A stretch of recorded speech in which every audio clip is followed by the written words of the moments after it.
Dal prossimo settembre a Venezia partirà il corso di laurea esclusivamente in inglese di Medicine and Surgery, Medicina e Chirurgia dell'Università di Padova e si svolgerà all'ospedale Santi Giovanni e Paolo.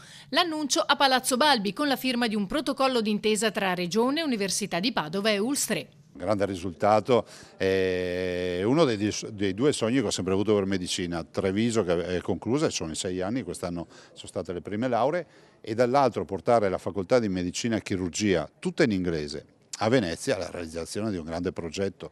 Vedrete che da qui potrà solo che crescere. Un grandissimo risultato perché se pensate alla Repubblica Serenissima, che è stata la custode della scienza dell'Ateneo Padovano, perché la sua laicità ha garantito che lì si facesse cultura anche quando c'era la Santa Inquisizione.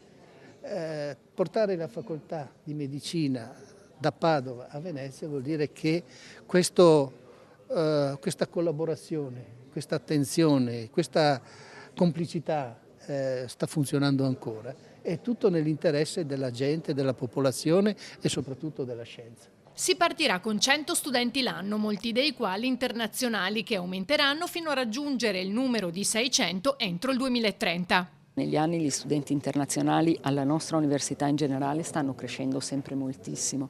Attualmente abbiamo circa l'11% degli iscritti sono studenti internazionali, però sicuramente su Medicine and Surgery puntiamo ad avere un numero veramente cospicuo di studenti. 3 le aule destinate all'insegnamento, oltre alla disponibilità di biblioteca e laboratori. Ci saranno poi ambienti di supporto come la zona del canale del pianto. Gli studenti però dovranno anche affrontare la questione abitativa. A Santi Giovanni e Paolo c'è una foresteria, stiamo lavorando con degli appartamenti, però ci sono anche delle aree della città che sono interessanti e possono essere oggetto di una riqualificazione che ulteriormente porta valore aggiunto, tipo i Giustiniani, che sono in parte inutilizzati e potrebbero diventare delle aree di espansione sia per l'università che per gli studentati.